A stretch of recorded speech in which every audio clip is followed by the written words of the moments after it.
Since the turn of the decade, Cartoon Network, The History and Downfall, has been one of the most well-known editorials on the status of Cartoon Network. It was released in 2009 and spoke on the history of the channel as well as offering comparing and contrasting views as to what made the channel in its present form, again in 2009, the worst time in the channel's history.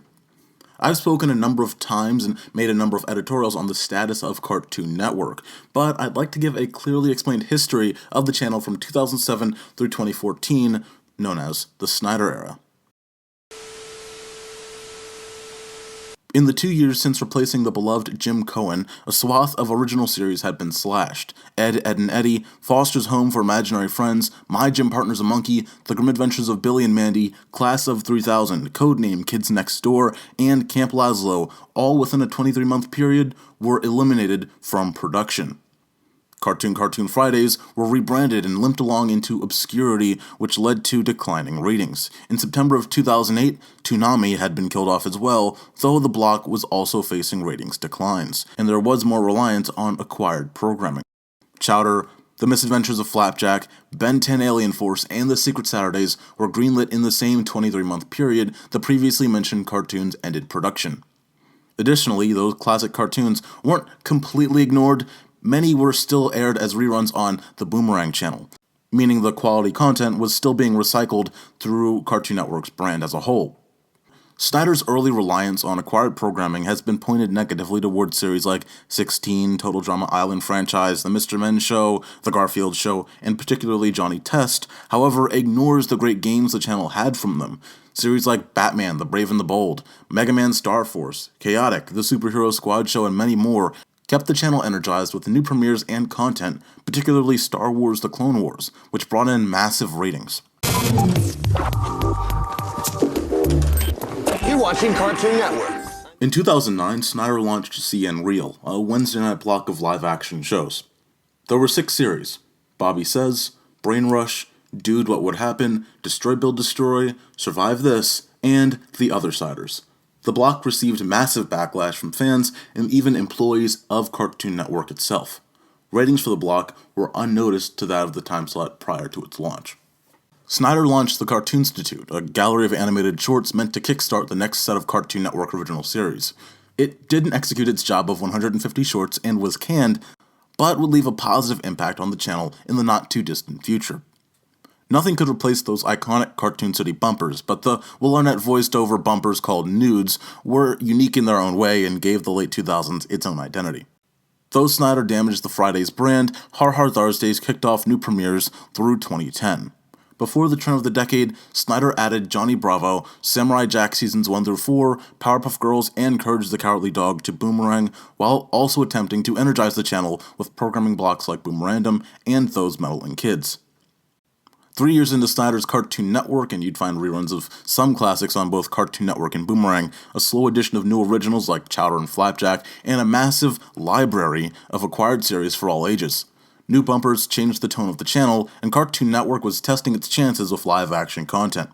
This was an experimental time for the channel. It was also the time Cartoon Network, the downfall and history of, would wrap up its story. Though in a matter of a few dozen months, things would be shaken up yet again. While the first half of Snyder's leadership focused on more acquired series than original content and an experimental direction toward live action, no one expected 2010 would become such a monumental year. The three-dimensional Cartoon Network logo, which branded the channel since 2004, was retired, replaced by a modern-age adaptation of the classic 1992 logo. Whether you loved them or hated them, nudes, the signature bumper under Snyder up to that point, were killed off to introduce the first of the Check-It era bumpers. As Chaotic, Yu-Gi-Oh! 5Ds, Casper Scare School, and a few others wrapped up their acquired time on the channel, several more acquisitions were made. These series included Bakugan Gundalian Invaders, Beyblade Metal Fusion, Scooby-Doo Mystery Incorporated, Amazing Spies, Meta Jets, and the later Emmy-nominated Mad. For the first time since 2005, 2010 featured a swath of new original programming: Adventure Time, Regular Show, Ben 10 Ultimate Alien, Generator Rex, Symbiotic Titan, and Robotomy, all in that calendar year.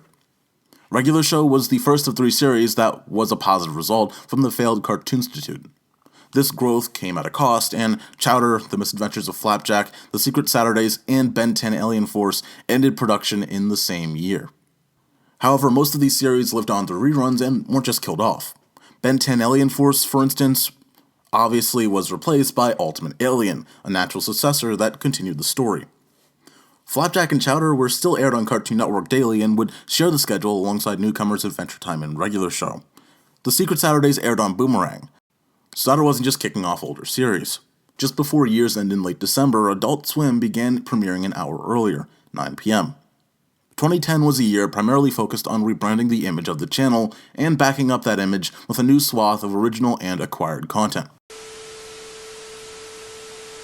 With Adventure Time and regular show becoming beloved favorites in the channel lineup, Snyder continued the momentum with 3 more original series: The Problem Solvers, Secret Mountain Fort Awesome, and The Amazing World of Gumball.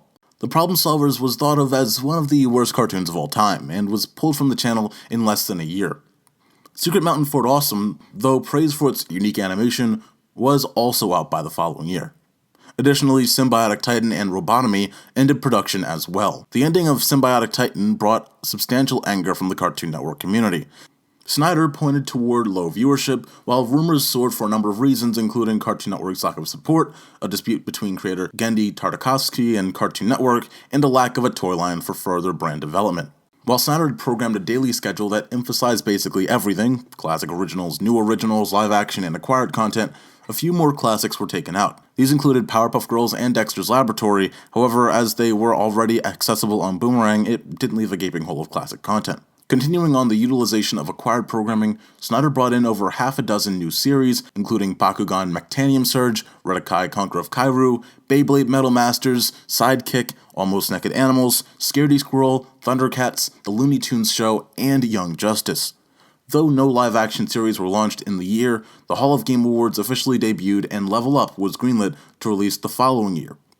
Not as much of an evolutionary step as the prior year, Snyder continued on the solid programming style, sharing airtime with all content.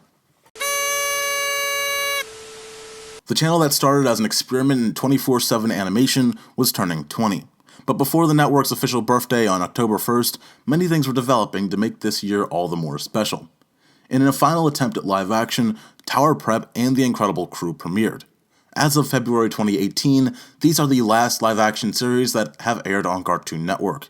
Acquisitions from the turn of the decade were replaced by Babe Wheels, Scan to Go, Beyblade Metal Fury, DreamWorks Dragons, and Green Lantern, the animated series, which would become the second of a growing group of DC hero cartoons. Ben 10 Ultimate Alien was retired in March for Ben 10 Omniverse, which began premiering in August. Ben 10 Omniverse was the only Cartoon Network original series launched in 2012, but there were many more interesting things going on. Let's first start with that DC hero cartoon group I mentioned earlier. Officially titled DC Nation, its purpose was to feature animated shows and content focused on DC characters in a tight programming block. Though Young Justice had aired prior to the premiere of the official block, starting on March 3rd, it, Green Lantern, and other shorts would become the launch pad for DC Nation. Additionally, hype grew to a fever pitch when it was announced that a new Teen Titans animated series would join DC Nation the following year.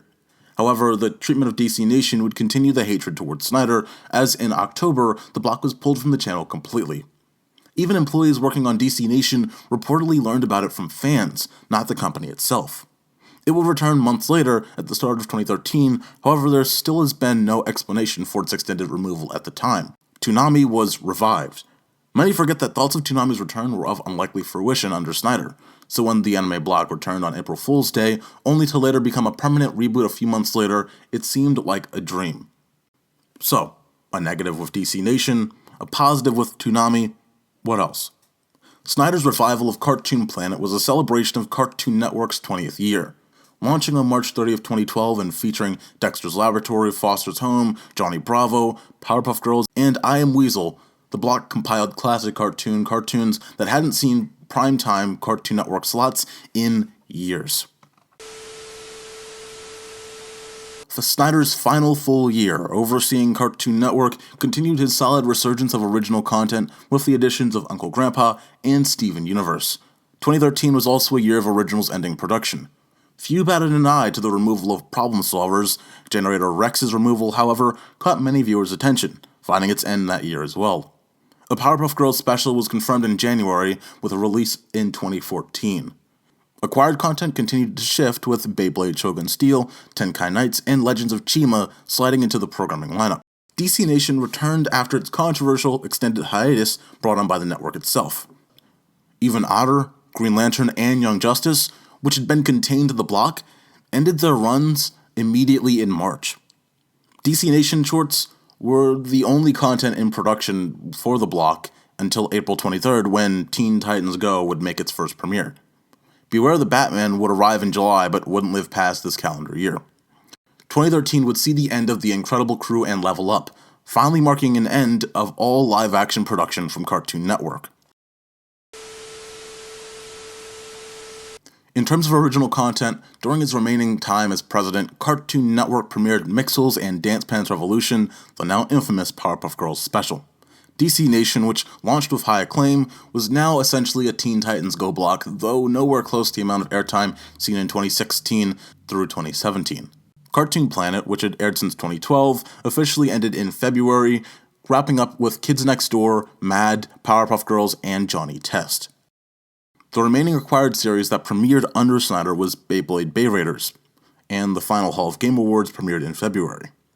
Reports surrounding Snyder's departure in March of 2014 present a more forceful exit than one of walking out. The LA Times reported that tension between new management and Snyder was growing, leading to his resignation. Cartoon Network, for 3 months, had no official leader, however, things were really shifting. First off, the annoying Orange and DC Nation blocks were eliminated. Days later, Cartoon Network launched another hour of daily programming to Adult Swim, ending earlier than ever at 8 p.m.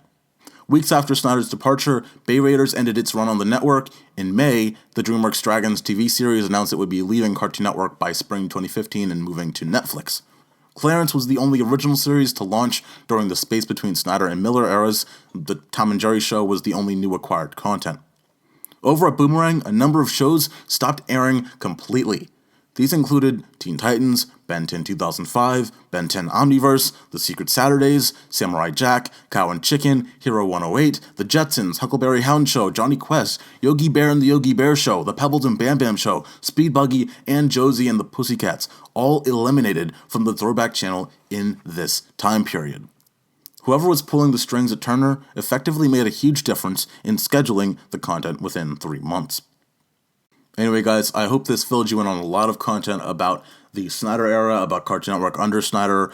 This was less about emotional feelings and more just statistically factual things that were happening in that time period.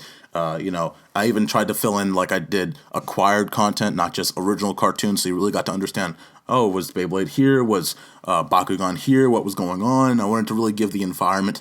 I usually leave more of the perception, the fan perception, to more personal videos like the one that I did about why people think Cartoon Network died in 2008. That's a perspective and not and had facts in it, but more on feelings and not with facts. So this was a much more factual point of view, like the Attack the Block series. You guys let me know what you think in the comments down below. Thanks for watching, and as always, subscribe to stay tuned for more.